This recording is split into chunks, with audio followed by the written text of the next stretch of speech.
الحمد للہ رب العالمین، الصلاۃ والسلام علی سید الانبیاء والمرسلین وعلی آلہ واصحابہ اجمعین، اما بعد۔ اعوذ باللہ من الشیطان الرجیم، بسم اللہ الرحمن الرحیم۔ قل لا اسألکم علیہ اجرا الا المودۃ فی القربى آمنت باللہ صدق اللہ مولانا العظیم۔ قال اللہ تبارک و تعالی جل وعلا فی شان حبیبہ مخبرا و آمرا ان اللہ و ملائکتہ یصلون علی النبی یا ایہا الذین آمنوا صلوا علیہ وسلموا تسلیما۔ اللہم صل وسلم وبارک علی سیدنا و مولانا و نبینا محمد النبی الامی الکریم وعلی آلہ واصحابہ اجمعین۔ الصلاۃ والسلام علیک یا سیدی یا رسول اللہ وعلی آلک واصحابک یا سیدی یا حبیب اللہ۔ الصلاۃ والسلام علیک یا سیدی یا رحمۃ للعالمین وعلی آلک واصحابک یا سیدی یا سیدی یا سیدی یا شفیع المذنبین۔ نہایت ہی معزز محترم احباب کرام قدر، آج محرم الحرام کی 2 تاریخ ہے۔ یہ ماہ مقدس جو طلوع ہوتا ہے تو اس کے ساتھ ہی ایمان والوں کے دلوں میں ایک غم ایسی کیفیت پیدا ہو جاتی ہے۔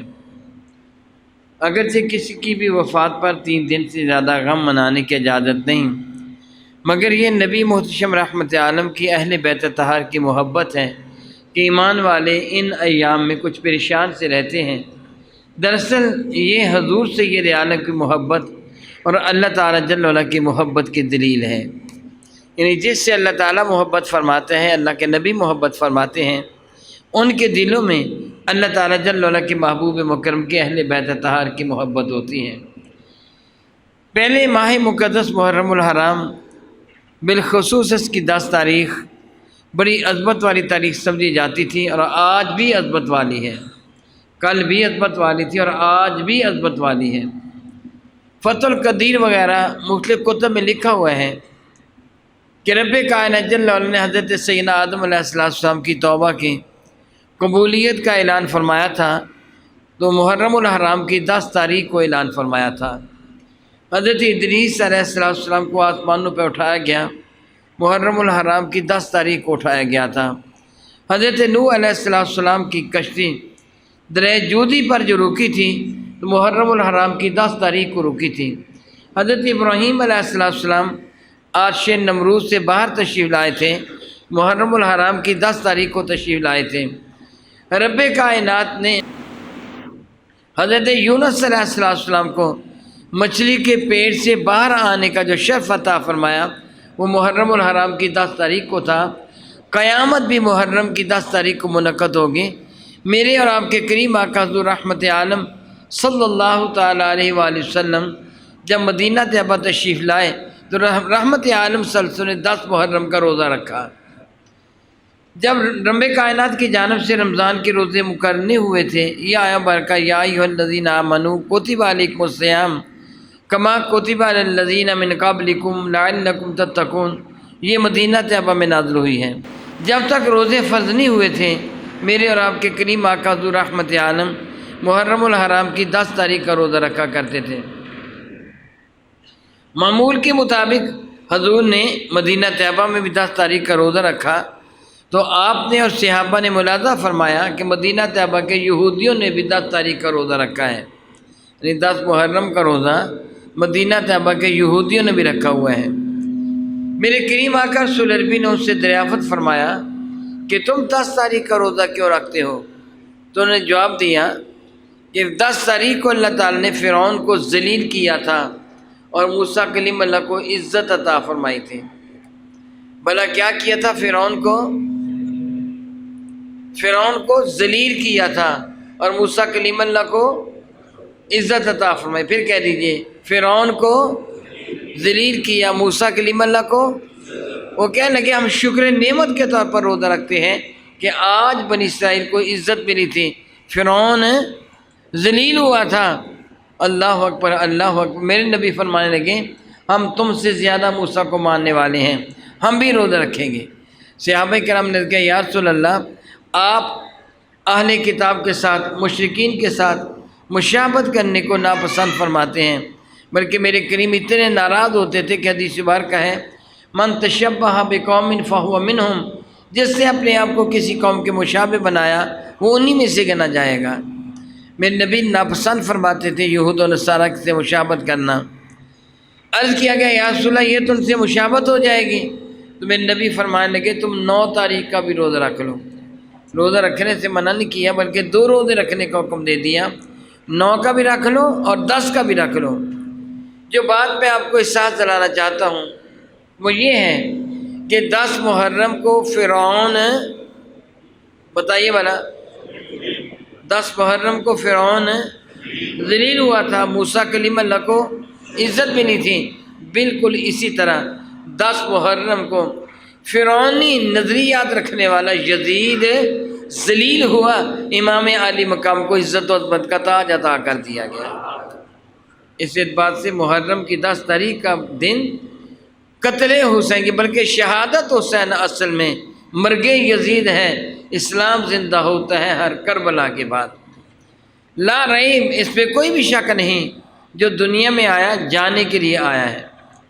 اگر امام علی مقام میدان کربلا میں یہ عظیم مرتبہ نہ بھی پاتے تو جو بچ جانے والے شہزادے تھے سیدنا علی اوسط رضی اللہ تعالیٰ عنہ، وہ بھی دنیا سے گئے کہ نہیں گئے؟ میرے نبی دنیا سے پردہ فرمایا کہ نہیں فرمایا؟ اہل بیت اطہار صحابہ کرام نے پردہ فرمایا کہ نہیں فرمایا؟ امام علی مقام نے بھی پردہ فرما جانا تھا نا۔ تو یہ کتنی بڑی بات ہے کہ اللہ نے ان کو مرتبہ شہادت کا بلند ترین اور اعزاز عطا فرما دیا۔ سید الشہداء کا تاج ان کے فرق ناز پر سجا دیا گیا۔ اس اعتبار سے 10 محرم کا دن امام علی مقام کے لیے بڑی عزت اور عظمت کا دن ہے اور یزیدیوں کے لیے ذلت اور رسوائی کا دن ہے۔ چونکہ امام علی مقام کی شہادت مظلومانہ انداز میں ہوئی تھی، اس لیے ہر ایمان والے کے دل میں ایک محبت ہے، ایک پیار ہے، ایک احترام ہے امام علی مقام کا، جس بنا پر وہ ان ایام میں کوئی خوشی نہیں مناتا کہ میں خوشی مناؤں تو زیب نہیں دیتا کہ میں صاحب ایمان ہوں، میرے نبی کے نواسی پر ظلم ہوا اور میں خوشی مناؤں، یہ اس کا ضمیر اسے اجازت نہیں دیتا۔ امام علی مقام رضی اللہ تعالیٰ کے ساتھ رسول رحمت کو کس قدر پیار تھا، کتنی محبت ہے، کس قدر حضور ان کو چاہتے تھے، اس کا اندازہ حدیث مبارکہ سے بخوبی لگایا جا سکتا ہے۔ من جملہ ان حدیث مبارکہ میں سے ایک یہ بھی ہے، ایک دن کا ذکر ہے، حضرت اسامہ بن زید بارگاہ سارت ماب میں حاضر ہوئے۔ اسامہ بن زید رسول مرشد رحمت عالم کے غلام حضرت زید بن حارثہ کے بیٹے ہیں۔ یہ میرے نبی کے گھر کے لیے اجنبی نہیں تھے، حضور کے گھر میں آتے جاتے تھے، بلکہ ان کے باپ زید بن حارثہ کو میرے نبی نے اپنا بیٹا بنا رکھا تھا۔ میری اس بات کی پوری طرح سمجھ تب آئے گی جب میں آپ کو تھوڑا سا احساس دلا دوں اور بتاؤں کہ زید بن حارثہ کون تھے جن کے بیٹے یہ اسامہ بن زید ہے۔ زید بن حارثہ کے بیٹے تھے۔ زمانہ جاہلیت میں لوگ قافلوں کی شکل میں سفر کرتے تھے اور بعض اوقات ایسے ہوتا تھا کہ قافلے پر راستے میں قزاق، ڈاکو، لٹیرے وہ حملہ کر دیتے، نوجوانوں کو، بوڑھوں کو ذبح کر دیا جاتا، بچوں کو اور عورتوں کو اغوا کر کے ان کی عزتیں برباد کر کے سر مونڈ کر بازار میں بیچ دیا جاتا۔ حارثہ کے بیٹے زید اپنی ماں کے ساتھ ننہال ایک قافلے میں جا رہے تھے، اللہ باللہ تعالیٰ راستے میں قافلے پر ڈاکو نے حملہ کر دیا، قافلہ لٹ گیا، نوجوان بھی قتل کر دیے گئے، بوڑھے بھی ذبح کر دیے گئے، عورتوں اور بچوں کو بازار میں بیچ دیا گیا۔ ان بکنے والوں میں ایک زید بن حارثہ بھی تھے۔ ان کی ماں کو کہاں بیچا گیا کوئی پتہ نہیں، اس کو زندہ رکھا گیا، قتل کر دیا گیا، کوئی پتہ نہیں۔ البتہ بازار عکاظ میں حضرت زید بن حارثہ کو فروخت کے لیے پیش کیا گیا۔ حضرت سیدہ خدیجہ کے لیے حضرت ورقہ بن نوفل نے ان کو خرید لیا۔ حضرت خدیجہ نے بھیجا تھا جاؤ بازار سے غلام مجھے خرید کے لا دو گھر کا کام کاج کرنے کے لیے۔ اس نے اتفاق سمجھیے کہ ورقہ بن نوفل عکاظ نامی منڈی میں گئے جہاں انسان بکتے تھے، وہاں سے غلام خرید لائے، اور یہ غلام زید بن حارثہ تھے جو ام المومنین حضرت سیدہ خدیجہ کو عطا کر دیے گئے۔ جب میرے نبی کی شادی، جب حضور کی عمر 25 برس کی تھی، اعلان نبوت 40 برس کی عمر میں فرمایا، 15 سال پہلے کی بات ہے، حضور کی شادی حضرت خدیجہ کے ساتھ ہوئی تو حضرت خدیجہ نے اپنا سارا مال اور اپنے غلام بھی بارگاہ ساتمہ میں پیش کر دیے۔ ان میں حضرت اسامہ بن زید بھی تھے، یہ حضور کی غلامی میں رہے۔ ادھر ان کے باپ کی بڑی عجیب حالت تھی، ان کو پتہ چل گیا تھا قافلہ لٹ گیا ہے، بیوی بھی قتل کر دی گئی یا معلوم نہیں کہاں چلی گئی، بیٹا بھی معلوم نہیں قتل کر دیا گیا یا بیچ دیا گیا۔ یقین زیادہ تھا کہ بیٹا بک گیا ہے، کیونکہ اس زمانہ میں رواج یہی تھا کہ بچوں کو بیچ دیتے تھے۔ زید بن حارثہ بچوں کی طرح بلک بلک کر روتے تھے اپنے بیٹے کے جدائی کے غم میں، اور اشعار پڑھتے تھے، بڑے دردناک اشعار، اتنے دردناک کہ جس طرح کہا جائے کہ پتھر کا دل بھی موم ہو جائے۔ آپ روتے ہوئے جنگل بیابان میں گھومتے پھرتے بلند آواز سے شعر پڑھتے تھے، جن کا مفہوم کچھ یوں بنتا ہے کہ بیٹے زید، تیرا باپ حارثہ تیرے غم کے، تیری جدائی کے غم میں گھلا جا رہا ہے، پوری زندگی یہ تجھے تلاش کرنے میں صرف کر دے گا، اگر اونٹ مر جائے گا، تھک جائے گا، تجھے تلاش کرتے کرتے وہ جواب دے جائے گا، تو تیرا باپ حارثہ پیدل تجھے تلاش کرے گا، جب تک آخری سانس باقی ہے یہ تجھے مسلسل تلاش کرے گا۔ اگر یہ مر جائے گا تو اپنے لواحقین کو یہ وصیت کر کے جائے گا کہ میرے بیٹے کو تلاش کرنا، اور جس بھی قیمت پر وہ تجھے ملے اس کو تم خرید لینا۔ میں نہیں جانتا کہ میرا بیٹا کسی کریم نفس کے پاس ہے یا کسی ظالم شخص کے پاس ہے، میرے بیٹے کو کیا سزا دے رہا ہے، کیا کام کر رہا ہے۔ جب آندھی آتی ہے، تیز بارش آتی ہے تو میں بے چین ہو جاتا ہوں، میرا دل پچک جاتا ہے کہ میرا بیٹا معلوم نہیں کس سال میں ہوگا، دھوپ میں کام کرتا ہوگا کہ کڑکڑاتی سردی میں کام کرتا ہوگا۔ زید کا باپ اس طرح روتا اور اشعار پڑھتا رہتا، لوگوں کا دل وہ جلاتا تھا، لوگ بڑے پریشان اس کے اشعار سن کے ہوتے تھے، ہر کسی کے دل میں اس کے لیے جذبات محبت ہے۔ حسن اتفاق سمجھیے کہ ان کے علاقے کا ایک وفد حرم کعبہ آیا، انہوں نے زید کو دیکھ کر پہچان لیا کہ یہ زید ہیں۔ زید سے پوچھا تیرا نام بیٹے زید ہے؟ انہوں نے کہا ہاں میرا نام زید ہے۔ تیرے باپ کا نام؟ کہا کہ حارثہ۔ بیٹے انہوں نے بتایا تیرا باپ تیری جدائی کے غم میں گھلا جا رہا ہے، بہت روتا ہے، بہت روتا ہے، اور یہ اشعار پڑھتا ہے۔ وہ اشعار بھی حضرت زید کو سنائے، حضرت زید بھی رو دیے، باپ تھا۔ وہ کہنے لگے قافلے والے کہ تو چاہے تو ہم واپس چلے جاتے، تو ہمارے ساتھ واپس چلا جا۔ حضرت زید کہنے لگے نہیں، میں اپنے آقا کو چھوڑ کر نہیں جانا چاہتا۔ انہوں نے کہا کہ چلو ٹھیک ہے، اپنے آقا کا ایڈریس عطا پتہ بتا دیں۔ انہوں نے بتا دیا کہ قریش کی شاخ کے بنو ہاشم قبیلے سے میرے آقا تعلق رکھتے ہیں، ان کا نام محمد بن عبداللہ ہے صلی اللہ تعالیٰ علیہ دائماً ابدا، اور میرے باپ کو جا کے یہ تسلی دے دینا، فکر نہ کریں، میں بڑے کریم النفس لوگوں کی غلامی میں ہوں، میرے ساتھ زیادتی نہیں کرتے، بڑا پیار کرتے ہیں میرے ساتھ۔ اس زمانے میں غلاموں کے ساتھ بڑی زیادتی کی جاتی تھی، حضرت بلال کے ساتھ کی جانے والی زیادتی آپ سب جانتے ہیں۔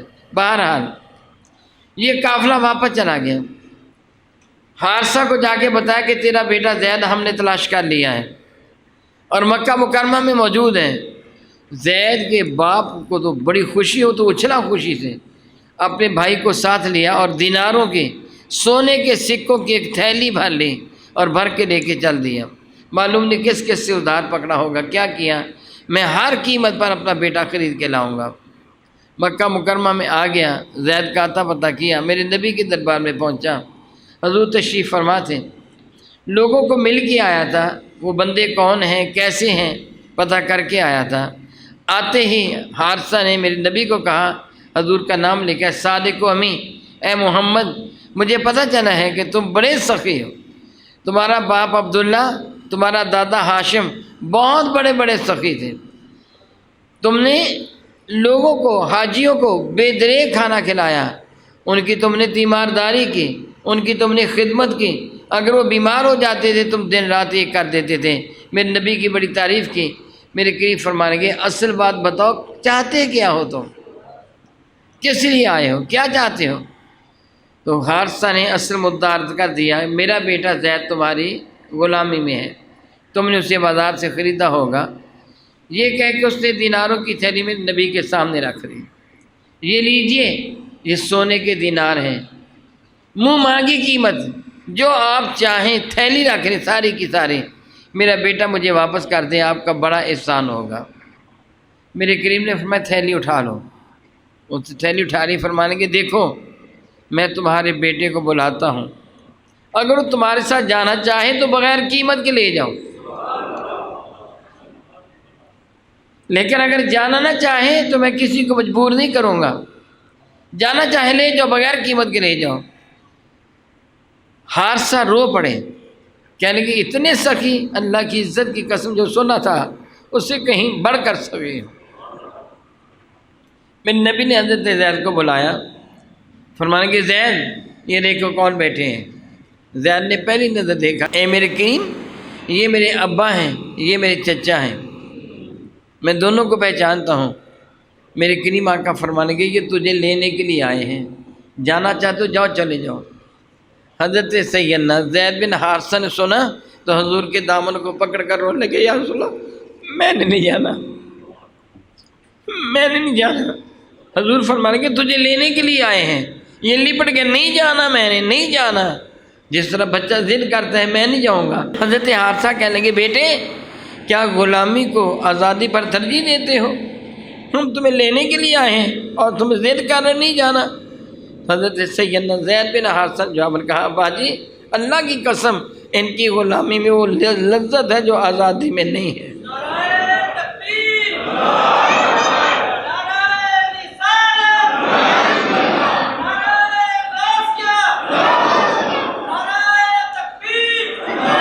میں ان کو چھوڑ کر نہیں جاؤں گا، میں انہی کے پاس رہنا چاہوں گا۔ یہ منظر دیکھ کر میرے کریم آقا نے ان کو محبت کے ساتھ اپنی آغوش محبت میں لے لیا، سر منہ چومنے لگے، فرمایا آج کے دن یہ زید میرا بیٹا ہے۔ چنانچہ ان کو زید بن محمد کہا جانے لگا۔ باپ خوشی خوشی چھوڑ کے چلے گئے کہ الحمدللہ میرے بیٹے کو اس قدر پیار کے ساتھ یہ رکھ رہے ہیں۔ بہرحال یہ تھے زید اور ان کے بیٹے ہیں اسامہ۔ حضور نے حضرت زید کی شادی اپنی محبوب نوکرانی حضرت ام ایمن کے ساتھ فرما دی تھی، اور ان کی شکم سے حضرت اسامہ بن زید پیدا ہوئے۔ اب آپ کو پتہ چل گیا کہ اسامہ بن زید حضور کے کتنے قریبی ہیں، یعنی سادہ لفظوں میں یوں کہ جس طرح پوتا ہوتا ہے اس طرح حضرت اسامہ بن زید حضور کے قریبی تھے۔ وہ جدا بات ہے کہ جب اللہ تعالیٰ نے قرآن کریم میں ارشاد فرمایا ادعوہم لآبائہم، لوگوں کو ان کے اصل باپوں کی جانب منسوب کر کے پکارو، تو تب ان کو زید بن حارثہ کہا جانے لگا، وگرنہ پہلے زید بن محمد ہی کہتے تھے۔ اللہ تعالیٰ نے انکار فرما دیا، ما کان محمد ابا احد من رجالکم ولکن رسول اللہ وخاتم النبیین، کہ محمد مصطفیٰ کریم کسی بھی مرد کے باپ نہیں ہیں لیکن یہ آخری رسول ہیں، اور اللہ تعالیٰ جل جلالہ نے پر نبوت کو ختم فرما دیا۔ حضرت سیدنا اسامہ حضور کے کتنے محبوب تھے۔ ہماری ماں سیدہ زاہدہ طیبہ طاہرہ عائشہ تو صدیقہ فرماتی ہیں کئی مرتبہ ایسے ہوا کہ اسامہ کھیل کے گھر آتے، یعنی حضرت عائشہ صدیقہ کے یہاں آتے، کھیل کے آتے، تو ان کے منہ کو چپڑے لگے ہوئے ہوتے، کپڑے میلے کچیلے ہوتے، میں تھوڑی گھن کرتی تو رسول رحمت صلی اللہ تعالیٰ علیہ وآلہ وسلم خود اپنے ہاتھوں سے ان کو غسل دے کر نئے کپڑے پہنا دیتے، یعنی اتنا پیار فرماتے تھے۔ اب دیکھیں یہ اسامہ بارگاہ سعادت باب میں حاضر ہوئے، میرے نبی صلی اللہ تعالیٰ کے ساتھ بے تکلفی تھی۔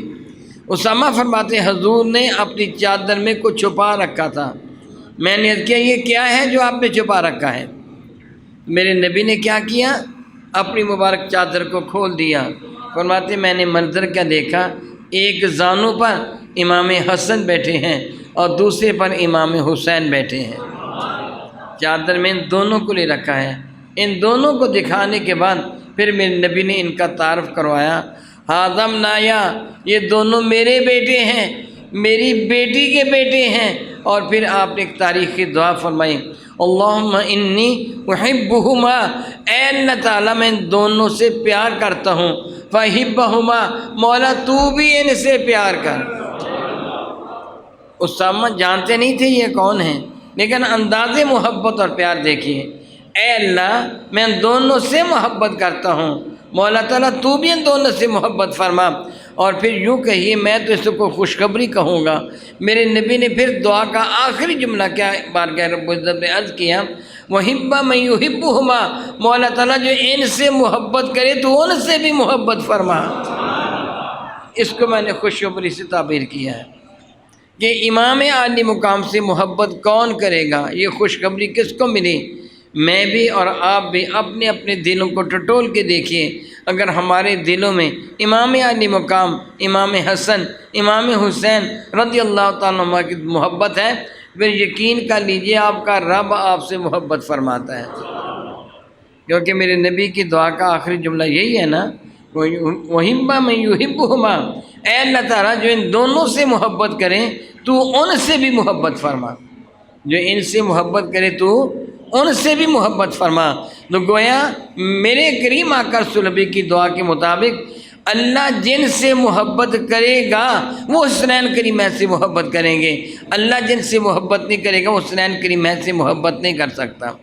یہ معلوم یہی ہوا، گویا الحمدللہ تعالیٰ صلی اللہ تعالیٰ کا کتنا کرم ہے کہ رب کائنات نے ہم ناچیز و حقیر بندوں کے دلوں میں اپنی محبت کو رکھا، اپنے نبی کی محبت کو رکھا، صحابہ کی محبت کو رکھا، اہل بیت مصطفیٰ کی محبت کو رکھا۔ یہ اللہ تعالیٰ جل وعلا کے خاص احسان اور بڑا کرم ہے۔ رب ذوالجلال کے محبوب مکرم شفیع معظم رحمت عالم صلی اللہ تعالیٰ علیہ وآلہ وبارک وسلم سے حضرت سیدنا زید بن ارقم رضی اللہ تعالیٰ عنہ یہ روایت کرتے ہیں کہ تاجر عرب و عجم شفیع معظم رحمت عالم صلی اللہ تعالی وسلم مکہ مکرمہ سے واپس تشریف لا رہے تھے۔ حضور سید عالم صلی اللہ تعالیٰ علیہ وآلہ وسلم ایک مقام پر ایک چشمے پہ رکے جس کا نام خم تھا، غدیر بھی اسے کہتے ہیں، وہاں رکے تو رسول رحمت صلی اللہ علیہ وسلم نے دنیا والوں کو، صحابہ کرام کو رضوان اللہ اجمعین، یعنی قیامت تک کے لیے انسانوں کے لیے، صحابہ تو اصل مخاطب تھے اس وقت، قیامت تک کے لیے پوری دنیا والوں کو ایک احساس دلایا، فرمانے لگے سنو میں تمہارے اندر دو چیزیں چھوڑے جا رہا ہوں، دو بڑی بھاری چیزیں ہیں، اگر تم ان کو مضبوطی سے تھامے رکھو گے تو روز حشر میرے ساتھ تمہاری ملاقات ہو جائے گی، تم صراط مستقیم پہ رہو گے۔ سیدنا جابر بن عبداللہ سے جو روایت ہے اس میں یہ ہے کہ میرے نبی نے فرمایا یہ آسمان سے لٹکتی ہوئی دو رسیاں ہیں جو ایک دوسرے کے ساتھ پیوست سے ملی ہوئی ہیں، ایک دوسرے سے جدا نہیں ہے، تم نے ان کو پکڑا تو حوض کوثر پر میرے ساتھ ملاقات ہوگی۔ وہ دو چیزیں کیا ہیں؟ ایک اللہ کی کتاب ہے اور ایک میری اہل بیت اطہار ہے۔ اگر تم ان کو مضبوطی سے تھامے رکھو گے تو ہمیشہ صراط مستقیم پہ رہو گے۔ اللہ اکبر، اللہ اکبر، اللہ اکبر، اللہ اکبر۔ رب کائنات بھی قرآن کریم میں ایک حکم ارشاد فرماتے ہیں، اے محبوب مکرم علیہ الصلوۃ والسلام ان لوگوں کو ایک ارشاد فرما دیجئے، قل فرما دیجئے لا اسألکم علیہ اجرا، دیکھو یہ جو میں نے تم پہ اپنی عنایت بے پناہ کے دروازے کھولے، تمہیں اپنی رحمت کے دامن میں دیا، تم پر بے شمار کر نوازیاں فرمائی، رحمتیں نازل فرمائی، نبی کا امتی بنایا اور حضور کے صدقہ سے یہ دولت ایمان عطا فرمائی۔ بلکہ حق کیا ہے، اگر میں اللہ تعالیٰ کی عزت کی قسم اٹھا کے یہ جملے کہوں کہ میرا چہرہ جو سلامت ہے، آپ کا چہرہ جو سلامت ہے، یہ میرے نبی کی وجہ سے سلامت ہے، یہ جھوٹ قسم نہ ہوگی۔ اگر میں قسم اٹھا کر یہ جملے کہہ دوں یہ جھوٹی قسم نہ ہوگی، بلکہ حقیقی طور پر یہی صورتحال ہے۔ دلیل اس کی ہے کہ قرآن مجید فرقان مجید میں ہے کہ رب کائنات نے ان کفار کا ذکر فرمایا کہ جو حرم کعبہ کا پردہ پکڑ کر اللہ تعالیٰ کے حضور معاذ اللہ تعالیٰ خود کو عذاب میں مبتلا ہونے کی دعوت دے رہے تھے اور کہہ رہے تھے ان کان ھذا الحق من عندک فامطر علینا حجارۃ من السماء او ائتنا بعذاب علیم، اے اللہ یہ قرآن تیری طرف سے اگر سچا ہے، یہ نبی سچا ہے تو آسمان سے ہم پر پتھروں کی بارش نازل کر دیں یا کسی دردناک عذاب سے دو چار کر دیں۔ کافر خود اللہ تعالیٰ کے غضب کو دعوت دے رہے تھے۔ حرم کعبہ کا پردہ پکڑ کر سینے حرم میں کھڑے ہو کر وہ چلا کر رب کائنات جل وعلا کے حضور یہ کہہ رہے تھے کہ اگر یہ نبی سچا ہے تو ہم پر آسمان سے پتھروں کی بارش نازل کر دیں۔ کیا ہونا چاہیے تھا؟ تباہی و بربادی ان کا مقدر بن جانا چاہیے تھے۔ جبل ابو قبیس ان پر پتھر برساتا، زمین پھٹ جاتی اور ان کو اپنے معادلہ اندر سمو لیتی، مگر ہوا کیا؟ رب کائنات نے جبریل امین کو بھیجا اور جبریل امین نے بارگاہ سات باب میں آ کے عرض کیا، یا رسول اللہ، رب کائنات ارشاد فرماتے ہیں ما کان اللہ لیعذبہم وانت فیہم، محبوب اللہ فرماتے ہیں وہ عذاب مانگ رہے ہیں مگر اللہ تعالیٰ اس لیے ان کو عذاب نہیں دے گا کہ آپ ان کے اندر موجود ہیں۔ آپ کے صدقہ سے یہ لوگ عذاب سے بچے ہوئے ہیں۔ گویا میرے نبی کے صدقہ سے کافر بھی عذاب سے بچ گئے۔ دنیا میں ان کو کافروں کو عذاب اس لیے نہیں دیا گیا کہ حضور موجود ہیں، قیامت کے دن جو ان کو سزا ملے گی سو ملے گی بنا بنی جو آج ہم بچے ہوئے ہیں ہر طرح کی سزا سے، یہ حضور کا صدقہ ہے۔ تو جن کے صدقہ سے یہ سب کچھ ملا وہ کیا فرماتے ہیں؟ رب کی فرماتا کل ان کو کہہ دو لا اسألکم علیہ اجرا، یہ ساری نعمتیں، یہ ساری دولتیں، یہ ساری عزتیں، یہ ساری عظمتیں میں عطا فرما کر لا اسألکم علیہ اجرا، اس کا کوئی بھی بدلہ تم سے میں نہیں مانگتا، الا المودۃ فی القربى، البتہ میرے قریبیوں سے تم پیار کرنا۔ اور حضور کے بہت زیادہ قریبی کون ہیں آپ اچھی طرح جانتے ہیں۔ میری اور آپ کی ماں سیدہ زاہدہ طیبہ طاہرہ عائشہ صدیقہ رضی اللہ تعالی عنہا فرماتی ہیں، صحیح مسلم کی یہ حدیث مبارکہ ہے کہ ایک دن قاضی کے رسول رحمت پر ایک منقش کملی شیفہ تھی، ایک چادر تھی جس پہ نقش و نگار بنے ہوئے تھے، رحمت عالم تشریف فرما تھے۔ اتنے میں امام حسن آئے، حضور نے ان کو اپنی آغوش محبت میں لے لیا۔ امام حسین آئے، حضور نے ان کو بھی اپنے دامن کرم میں چھپا لیا۔ حضرت فاطمہ الزہرا آئیں، حضور نے ان کو بھی اپنی چادر میں لے لیا۔ علی المرتضیٰ آئے، حضور نے بھی ان کو اپنی چادر میں چھپا لیا۔ پھر عرض کیا اللہم ہؤلاء اہل بیتی، میرے مولا یہ میرے اہل بیت ہیں، اے میرے مولا یہ میرے اہل بیت ہیں۔ اگرچہ اہل بیت میں صحابہ کرام کے نزدیک کی نہیں بلکہ قرآن کریم گواہی دیتا ہے کہ حضور کے ازواج مطہرات بھی اہل بیت میں شامل ہیں، لیکن بالخصوص حضور نے ان کو کہا کہ اللہم ہؤلاء اہل بیتی، اے اللہ تعالیٰ جل وعلا یہ میرے اہل بیت ہیں۔ پھر میرے نبی نے وہ آیا مبارکہ قرآن پاک کی تلاوت فرمائی، انما یرید اللہ لیذھب عنکم الرجس اہل البیت ویطہرکم تطہیرا، یہ آیا مبارکہ نازل تلاوت فرمائی کہ اللہ یہ میرے اہل بیت ہیں، ان کو پاکوں سے پاک فرما دیں۔ حضرت سیدہ ام سلمہ سے بھی ایسی حدیث مبارکہ مروی ہے، ام سلمہ کہتی جب یہ پانچوں چادر شیفہ کے اندر آ گئے تو میں نے عرض کیا یا رسول اللہ کیا میں بھی آ جاؤں؟ تو حضور نے انکار فرما دیا، فرمایا تم بھلائی پر ہو، یعنی تم بھی بھلائی پر ہو، لیکن اس وقت یہ مخصوص افراد ہی میرا قرب خاص حاصل کرنے والے ہیں۔ گویا پتہ چلا سارے صحابہ بھی حضور کے قریبی، ساری ازواج مطہرات بھی حضور کے قریبی، مگر یہ قرب ان حسنین کریمین کو، فاطمہ الزہرا کو اور علی المرتضیٰ کو حاصل ہے، یہ ان کا ایک نرالا مرتبہ ہے، یہ ایک جدا گانا مرتبہ ہے، یہ الگ مرتبہ ہے۔ الحمدللہ تعالیٰ ثم الحمدللہ تعالیٰ، ہم کتنے خوش قسمت ہیں کہ رب کائنات نے ہم ناچیز و حقیر بندوں کے دلوں میں اپنی محبت کو رکھا، اپنے نبی کی محبت کو رکھا، اہل بیت اطہار کی محبت کو رکھا، صحابہ کرام کی محبت کو رکھا۔ میں دعا کرتا ہوں کہ رب کائنات جس طرح ان برگزیدہ بندوں کی، ان برگزیدہ شخصیات کی محبت کو تو نے ہم ناچیز و حقیر بندوں کے دلوں میں رکھا، مولا تعالیٰ جب تک ہم زندہ رہیں ان کے پیار میں زندہ رہیں، ہمیں آخری ہی کی آئے تو ان کی محبت میں آئے، قیامت کے اٹھیں تو ان کے دامن کرم کا سایہ ہمارا مقدر بنے۔ آمین ثم آمین وآخر دعوانا ان الحمدللہ رب العالمین۔